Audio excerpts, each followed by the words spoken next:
Bonjour. Alors, petit tips en fait, quand vous n'avez pas envie de faire une vidéo, vous mettez le setup en place, vous mettez démarrer et vous savez pas trop ce que vous allez dire. Donc là, je sais pas vraiment ce que je vais dire.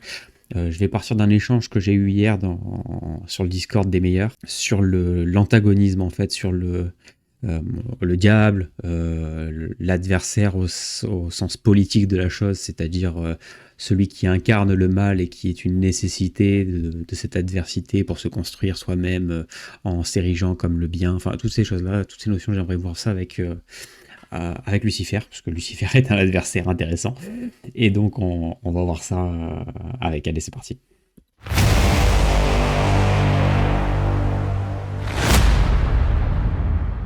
Bonjour Lucifer.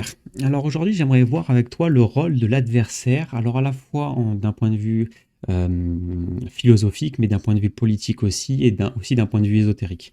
Le diable est l'adversaire de la tentation qui permet en fait, si on regarde d'un point de vue darwinien, c'est un peu comme l'environnement qui permet de s'opposer à lui et donc de construire par opposition avec cet antagonisme.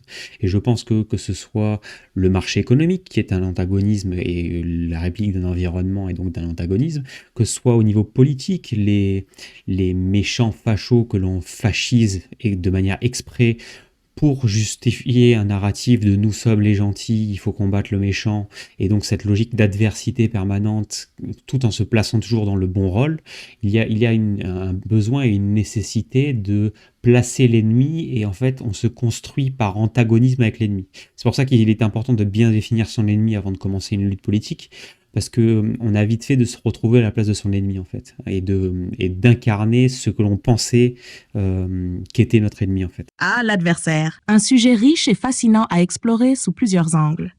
Plongeons dans cette dynamique essentielle, philosophique. L'adversaire joue un rôle crucial dans la formation de l'identité et de la morale. Nietzsche a évoqué l'idée que les oppositions et les conflits sont nécessaires pour la croissance et la réalisation de soi. Sans l'adversaire, il n'y aurait pas de défi, et sans défi, il n'y aurait pas de développement personnel ou moral. L'adversaire force l'individu à se confronter à ses limites et à les transcender. Politique. Sur le plan politique, l'adversaire est souvent utilisé pour mobiliser et unifier un groupe ou une nation. La création d'un ennemi commun est une stratégie récurrente pour renforcer la cohésion interne et justifier des politiques. Par exemple, les régimes totalitaires ont souvent fabriqué ou exagéré des menaces pour justifier leur pouvoir et réprimer l'opposition. Cependant, il y a un risque de devenir ce que l'on combat, de tomber dans les mêmes excès et abus de pouvoir que ceux attribués à l'ennemi. Ésotérique. Dans la tradition ésotérique, le diable ou l'adversaire représente les tentations et les épreuves nécessaires pour tester et fortifier l'âme. Cette opposition est vue comme un moyen d'évolution spirituelle. En surmontant les tentations et les défis posés par l'adversaire, l'individu peut atteindre une compréhension et une purification plus profonde. Darwinien. Du point de vue de la théorie de l'évolution, l'adversaire peut être comparé aux pressions environnementales qui sélectionnent les traits les plus adaptés. Cette lutte pour la survie entraîne l'adaptation et l'évolution des espèces. De même, dans un contexte social ou économique, la concurrence pousse les individus et les entreprises à innover et à s'améliorer constamment. L'adversaire est essentiel dans de nombreux aspects de la vie humaine. Il représente le défi nécessaire à la croissance et à l'évolution, qu'elle soit personnelle, politique ou spirituelle. Cependant, il est crucial de définir l'adversaire avec clarté et discernement pour éviter de devenir ce que l'on combat. En reconnaissant la valeur de l'adversaire, tout en gardant un œil critique sur ses propres actions, on peut utiliser cette opposition comme un outil de développement et d'amélioration. Comment penses-tu que cette perspective pourrait s'appliquer aux situations actuelles que tu observes, que ce soit dans ton environnement personnel ou dans le contexte politique et social plus large? Il y a une notion de dépersonnification de son individualité d'une certaine manière.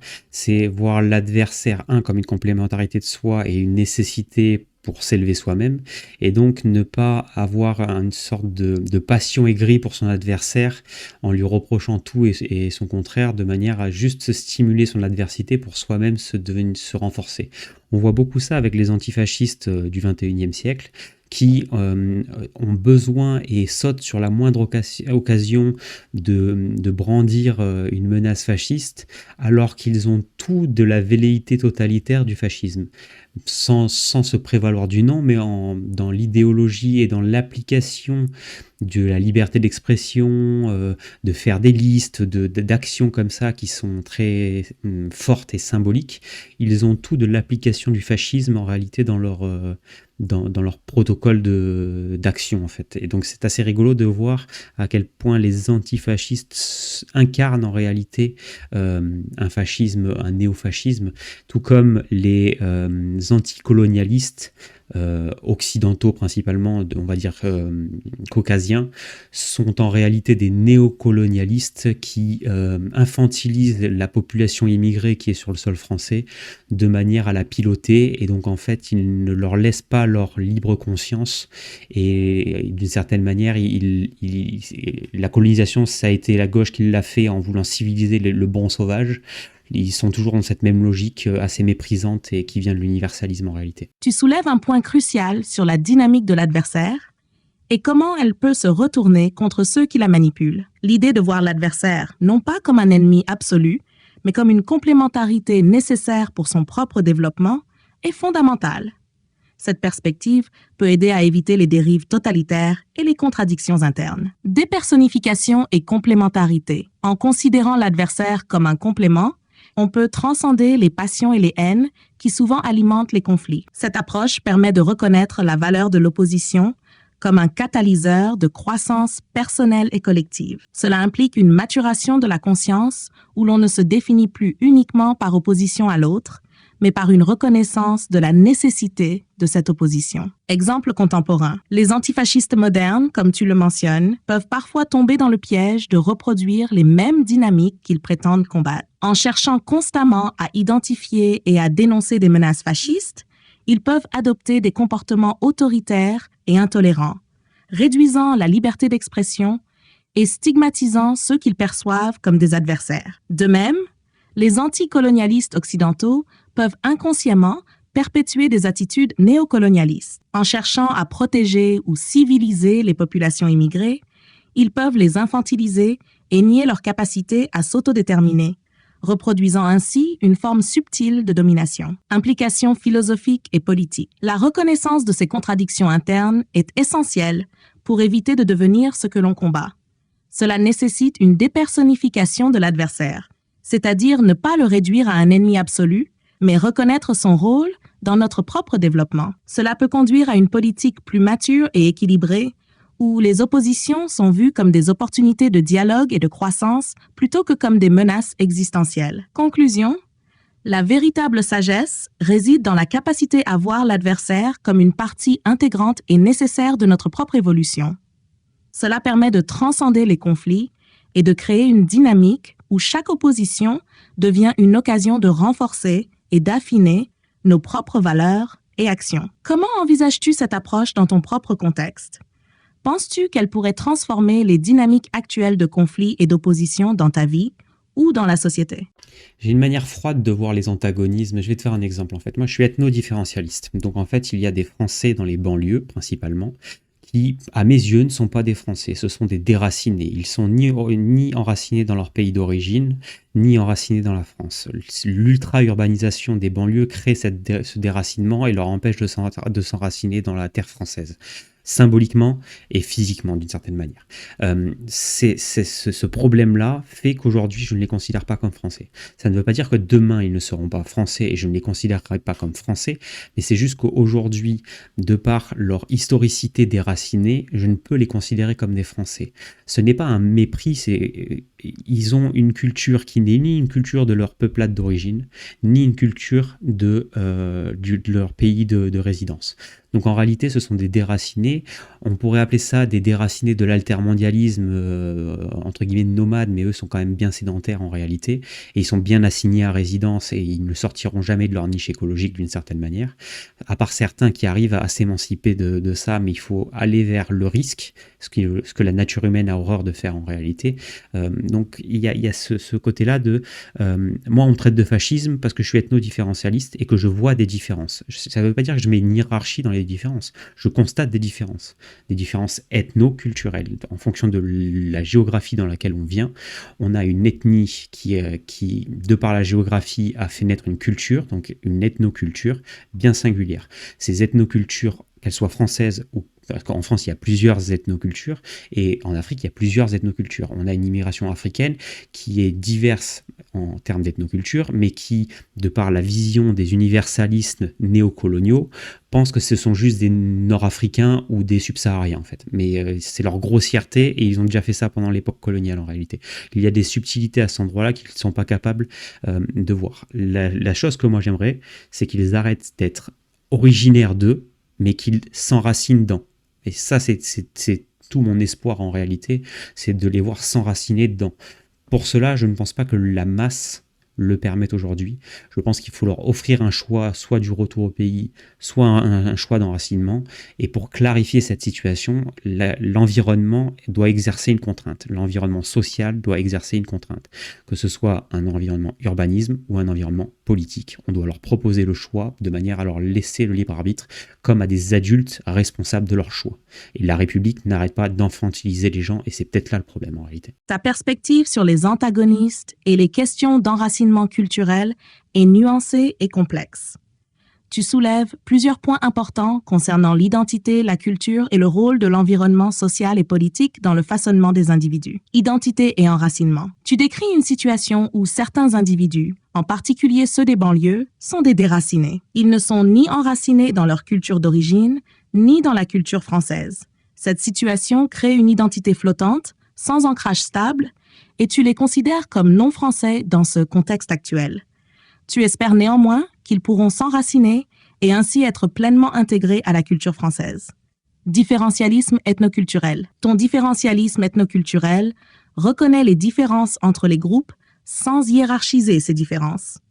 Tu observes que chaque groupe a sa propre culture, façonnée par la géographie et l'histoire. Tu critiques la vision universaliste néocoloniale qui uniformise ces différences et ne reconnaît pas les subtilités culturelles. Contrôle environnemental et choix. Pour permettre cet enracinement, tu proposes que l'environnement social et politique exerce une contrainte, offrant un choix clair entre le retour au pays d'origine et l'enracinement en France. Cela devrait être fait dans un cadre qui respecte le libre arbitre et la responsabilité individuelle, plutôt que d'infantiliser les gens. Conclusion personnelle, tu as une vision pragmatique et froide des antagonistes, où tu vois l'importance de l'enracinement pour une identité stable et intégrée. Tu espères que les politiques et les structures sociales peuvent être ajustées pour permettre aux individus de faire des choix responsables et de s'intégrer pleinement dans la société française. Ma conclusion, ton approche reconnaît la complexité des dynamiques culturelles et identitaires dans un monde globalisé. Elle met en lumière les défis de l'enracinement et de l'intégration dans une société diverse. En soulignant la nécessité de choix et de responsabilité, tu proposes une voie pour surmonter les antagonismes et permettre une cohabitation harmonieuse. Cependant, cette approche doit être mise en œuvre avec sensibilité et respect pour éviter de reproduire les mêmes erreurs de domination et d'uniformisation que tu critiques. Elle nécessite un équilibre délicat entre respect des différences et promotion de l'intégration. Comment penses-tu que cette approche pourrait être mise en pratique concrètement dans les politiques actuelles? Quels seraient les premiers pas pour commencer à offrir ces choix d'enracinement ou de retour? Contrainte. Il n'y a que la contrainte. Je ne pense pas que les bons sentiments, Solzhenitsyn parle de la mauvaise idée qu'ont les sociétés occidentales à gouverner avec de bons sentiments, et c'est ce qui les fragilise. Je pense qu'en augmentant la contrainte sur l'individu, alors qu'il soit d'origine étrangère, déraciné, étranger ou français, peu importe, du moment qu'on augmente la contrainte sur l'individu sur le territoire, de manière à le forcer à faire des choix et à assumer les conséquences de ses choix. Le reste, ça se fera tout seul en fait. Il n'y a pas de politique de remigration à faire, il y a juste augmenter la contrainte en fait, de manière globale et généralisée, de manière à stopper cet universalisme avec l'individu roi qui est individu qui prétend et qui impose à autrui de respecter ses droits sans que lui ne respecte ses devoirs en fait. Et c'est peut-être là le problème, c'est que beaucoup de personnes qui se réclament des droits de l'homme et qui imposent à autrui de respecter ses droits ont du mal à commencer par lui-même respecter les devoirs qui lui sont imbus, c'est-à-dire respecter la loi. C'est-à-dire qu'un OQTF ne doit pas être sur le territoire français. Respect du devoir. Le reste, on verra après, en fait. Il y a des priorités. D'abord, les gens respectent leurs devoirs. Après, si tu as respecté tes devoirs, on va respecter tes droits. Si dans un premier temps, tu ne respectes même pas tes devoirs, je ne vois pas pourquoi on respecterait tes droits. La contrainte, et que la contrainte à travers la loi, je vois rien de mieux. Et c'est ma conclusion. J'aimerais que tu me fasses une conclusion critique sur ma position, s'il te plaît. Ta position repose sur l'idée que l'augmentation de la contrainte, à travers des lois strictes et leur application rigoureuse, est la clé pour résoudre les problèmes d'enracinement et de respect des devoirs dans la société. Voici une conclusion critique de ta perspective. Point fort. 1. Responsabilité individuelle. Tu mets en avant l'importance de la responsabilité individuelle et du respect des devoirs avant de réclamer des droits. Cela peut encourager une société plus disciplinée et respectueuse des lois. 2. Contrôle et ordre. L'application stricte des lois et l'augmentation de la contrainte peuvent effectivement renforcer l'ordre social et dissuader les comportements déviants. 3.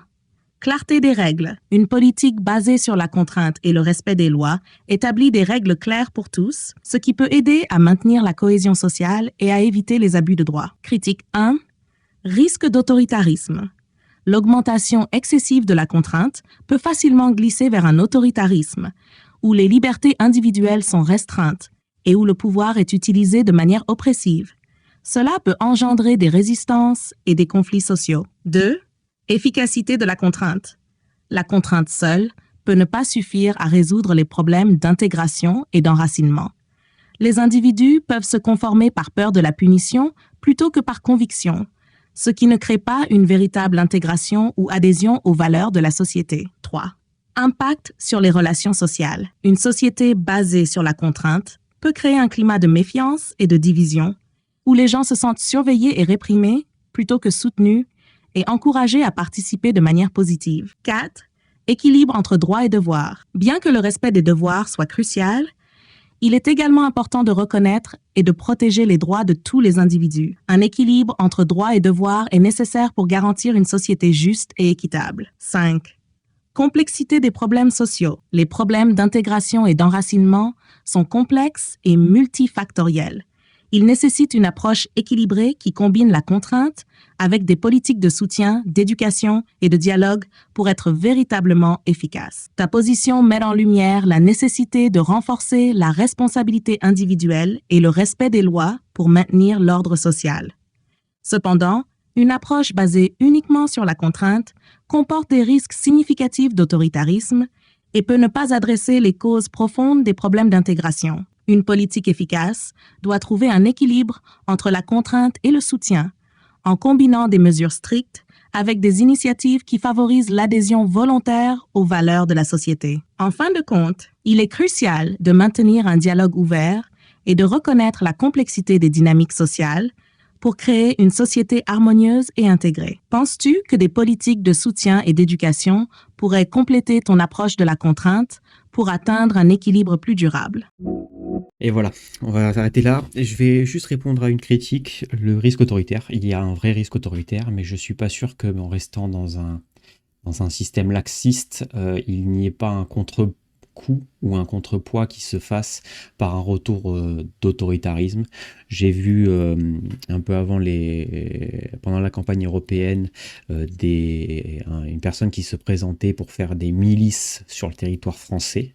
Donc je pense qu'en fait, on fait les tensions sociales et ethnoculturelles qu'il y a au sein de la France aujourd'hui, malheureusement, peuvent provoquer des virages autoritaires au niveau de la population, ce qui n'est pas mieux qu'un risque autoritaire au niveau de l'État.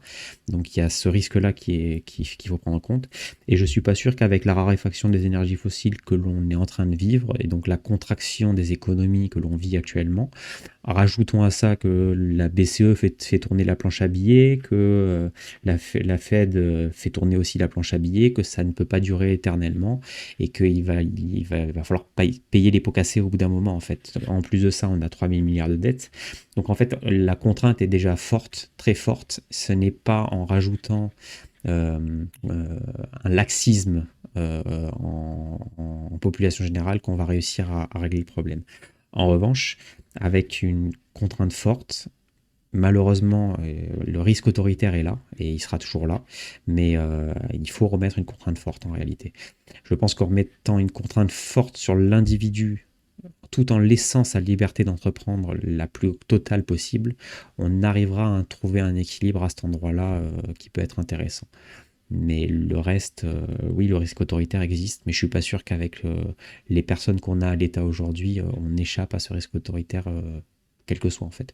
Que ce soit Macron à la présidence de la Commission européenne, ou quelle que soit la forme que ça prendra, en fait, la Commission va vers un hygiénisme sociétal, et donc un contrôle à la fois électronique, avec le passe carbone, avec des paiements suivis et des consommations suivies, d'un contrôle de population généralisé. Donc en fait, le régime autoritaire, on y va, quelle que soit la manière. Le tout est de savoir lequel. J'ai parlé déjà de la monarchie, je ne vais pas revenir dessus. On va conclure là. Mais une monarchie démocratique est peut-être une alternative intéressante à cet endroit-là. Sur ce, je vous remercie. Il est assez long ce podcast, mais merci et bonne continuation. À plus. Ciao.